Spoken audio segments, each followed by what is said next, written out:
Hi, I'm Nikita Burawat, Director at National Chemical and Pharmaceutical Works.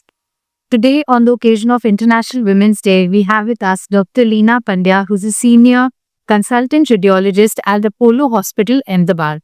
And today's topic of discussion is cervical cancer and its preventative measures. Hi, Doctor. Hi, Nikita. How are you? I'm good, thank you. Doctor, to begin with, can you please throw some light on what exactly is cervical cancer and how to prevent it? Cervical cancer is the cancer of lower part of uterus, which is known as cervix, and जिसे हिंदी में हम गर्भाशय का मुख भी बोलते हैं. And coming to the preventative measures, so basically, what are the factors which can lead to cervical cancer?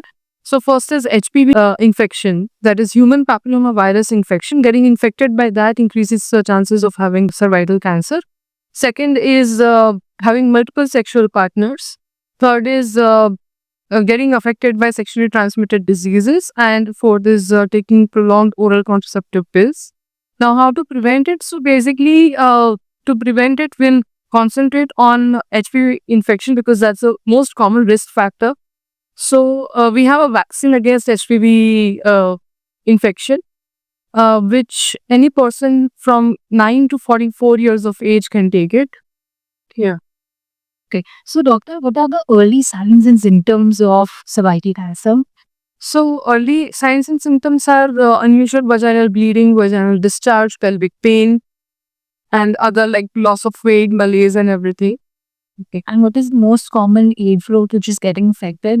Uh, Ideally, any age group can get affected, but most common age group is 35 to 45, 50. Okay. And it's generally females, or it's only females, right? No, see, when it comes to vaccination, obviously cervical cancer will happen in females only because it's cervix is in females.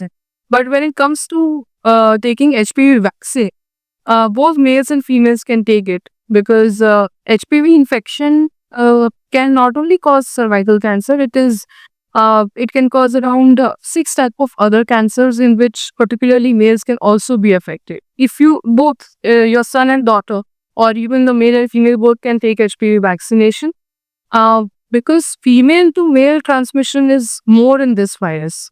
So it's best to protect the male also by taking the vaccine.